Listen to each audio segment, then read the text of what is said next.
everyone, I'm Victoria Quintanilla. Welcome to the EMSISD Athletic Showcase. Today I'm talking to the baseball boys, starting off with Chism. I'm here with Coach Silva and some of his players. Coach, tell us a little bit about your coaching career. I started at Everman, just south of here, in 2001, and I was an assistant baseball coach for a year, and then I got the head job there and left there and went to north of Denton to Pilot Point. Spent 6 years in Pilot Point. I left Pilot Point and went to Chapel Hill and was in Chapel Hill for 1 year when I got the opportunity to come here and open Chism Trail, which was 3 years ago. So that's kind of my baseball coaching career. Been lucky as far as coaching goes in the football side of it. I've won 3 state championships in high school football. I've been very successful, and it's nice to be at a place now and have a chance to compete in the baseball playoffs as much as we have here at Chism. What was it like starting the baseball program at Chism? To me, it was a dream come true. There had been one other time in my career I had interviewed for a job to open a school, and I was second in that job running, which was in Burleson area, and I didn't get it. So when I had an opportunity to interview for this job to start a program, it was something that was very exciting to me. So it's had its ups and downs. I mean, it's hard to start from the beginning and start over with, you know, a group of guys that didn't know anything that wanted to be done, which was kind of fun because there was nothing that they could say, well, that's not the way we've done it before, that's not the way that somebody else did it, because this was brand new, so we did it my way, and it's been nice to be able to do that and not have to have anybody else look back at what was done before. What was it like being the underdogs, you know, a couple seasons ago, and now you're third in district? It was difficult, and it was different because we were in a district that wasn't the greatest district in the state the first 2 years, which made us where we could compete in that district, and were able to finish fourth and make the playoffs. Those first 2 years, you know, we played very tough against some of our, you know, 1, 2, and 3 opponents. We even, you know, a couple of times beat one of the teams that was above us, which was fun to do. But and it was very difficult to start a program and to be in a district, you know, with freshmen and sophomores as the first years of varsity. Most schools, when they start a new school, they get to play a JV schedule to start, and we didn't get that opportunity. So it was a little different, but I think the kids got good experience, and it's put us in a situation where we were able to even win a playoff game last year. We weren't able to complete the series, but we were able to win a game, and hopefully this year we'll be able to complete the series. Can you introduce who you rock? I have 3 seniors with me today. I have senior Jared Flores, who is a pitcher and a shortstop for us, senior outfielder Kobe Craver, senior first baseman and pitcher Rigo Franco, and then 2 juniors standing in the back. I have junior outfielder Anthony Dominguez, who pitches a little bit, and our junior catcher Michael Negrete. Colby, can you tell us the difference between this year's district and last year's district? Last year's district was very kind of laid back. There was 3 teams, Saginaw, Birdville, and Boswell. They were obviously pretty tough all the time, and they were the 1, 2, and 3 seed in front of us. And the other teams were obviously a little weaker than the teams we played this year. This year has been an all-around dogfight every single game. Everyone's been beating everyone. I mean, there's just until the last game. I mean, there was the 4th playoff spot was still up for grabs. So it's been a dogfight the whole time. Rigo, can you tell us the biggest obstacle this season? The biggest obstacle will probably be when we fell off our horse, when we went 4-0 and we lost in a devastating way against Boswell.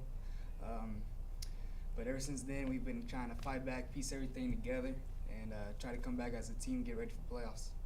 Michael, what will it take to, you know, get back into playoffs next year and advance? We just got to work at it as a team, get focused before the game, and execute small ball and try to get runs where we can. Anthony, can you tell us what was your favorite memory this season? Well, we had all those game cancellations and the whole team got called into Coach Silva's classroom, and he told us that we were taking a trip to Austin last minute. So we had to pack the stuff and go, and it was last minute, so nobody really had time to think about it. It was a lot of fun. Jared, can you tell us why the mullet is significant to you? Well, the past couple of years, Coach Silva won't ever let me have it. Always made me cut it before season.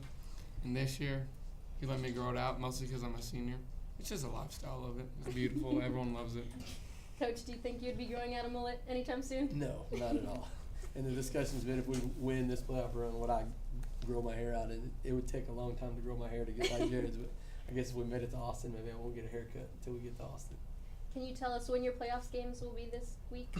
We are going to start this Thursday, Friday, and Saturday. Thursday we go to Grapevine at 7:30. We play at home Friday night at 7:30, and then we'll play, if necessary, on Saturday at noon at Grapevine.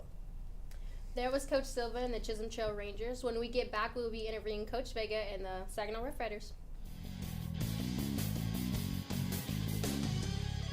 Welcome back to the EMSISD Athletic Showcase. I'm now here with Coach Vega and some of his players. Coach, tell us a little bit about your coaching career. I'm completing my 24th year as a high school coach, my 23rd year as a head baseball coach. I started in Van Horn, Texas, stayed there 4 years.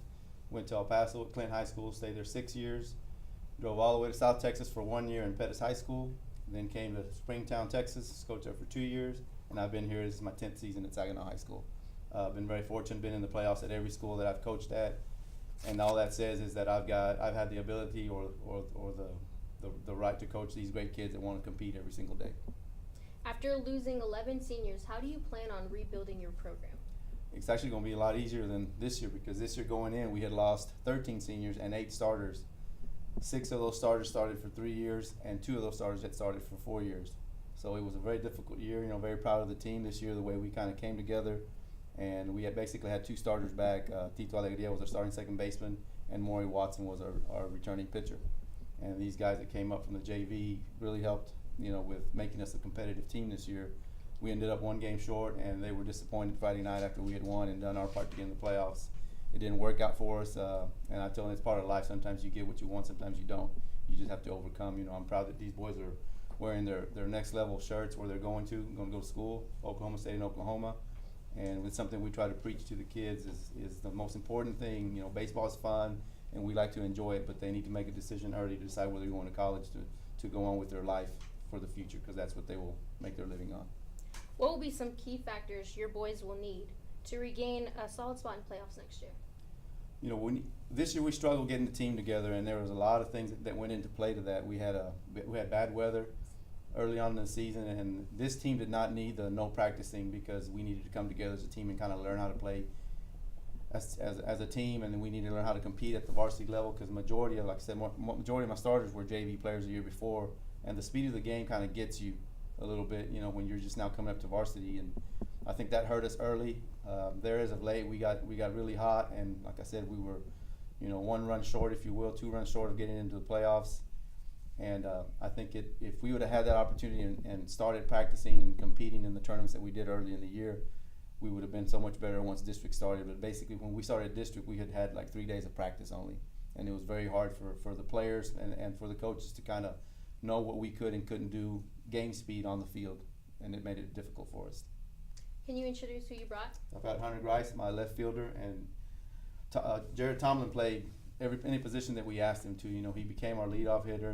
Hunter moved his way down from the 9-hole to 6-hole, 5-hole, and these guys really stepped it up and carried the team really there at the end when we were really, really hot.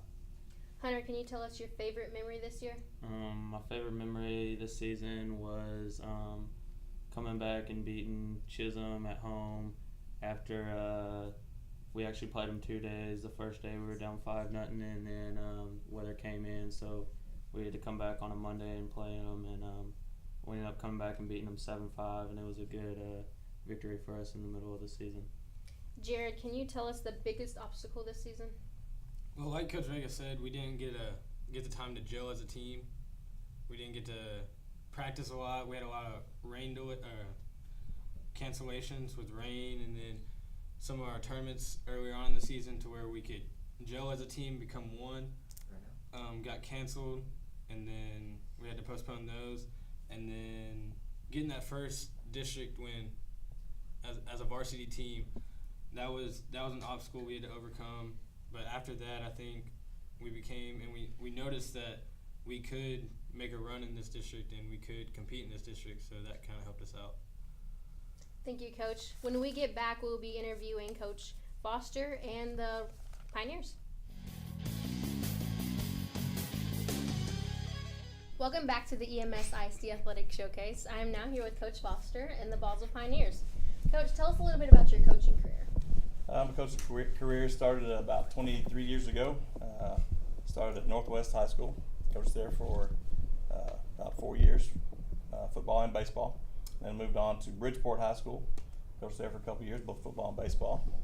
Then went from there to Colleyville Heritage. Was there for 5, football and baseball. Kind of get what I like to coach. Then I went from Colleyville Heritage after 5 years to South Lake Carroll. Was there for 3 years, and I've been here for the last 8 years.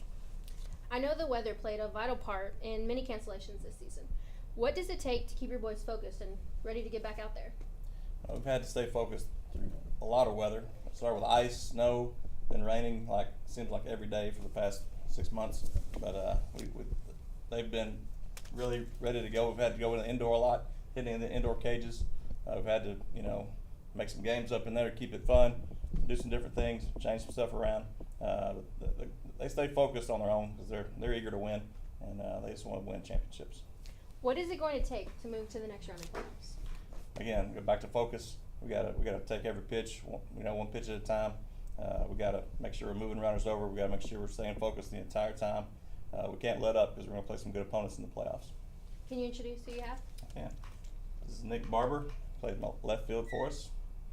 Corey Murdoch plays catcher for us, and Parker Robinson playing first base. Nick, tell us your favorite memory this year. Last Friday against Denton, I hit my first home run ever in my baseball career, and that was an awesome feeling I've never experienced. So, Corey, what's the most exciting game this season? Most exciting game was probably the first Chism game. We were down late, and we ended up having a big comeback, and that was got us on a roll. Parker, do you have any pregame rituals? Well, as a team, before every game, we go eat at Wendy's, and then I have a couple of handshakes with Case and Blake on the team. I think it's kind of like fun to do that before every game. So. Coach, can you tell us when and where your playoff games will be this week? Yes, I can. We're going to play all 3 games at Argyle High School. They have a full turf field, so in case we get some rain, which is very possible, maybe we can get those games in. It'll be Thursday at 7:30, and then Friday 7:30, and then Saturday at noon. If we do get rained out Thursday, we're going to go 4:30 to 7:30 on Friday. Thank you. Good luck, Coach. Thank you. Thank you for joining us on the EMSISD Athletic Showcase as we highlighted our baseball boys this week. Make sure you tune in to the track and field next week, and we will be talking about them after they come back from the state track meets. Until then, see you next week.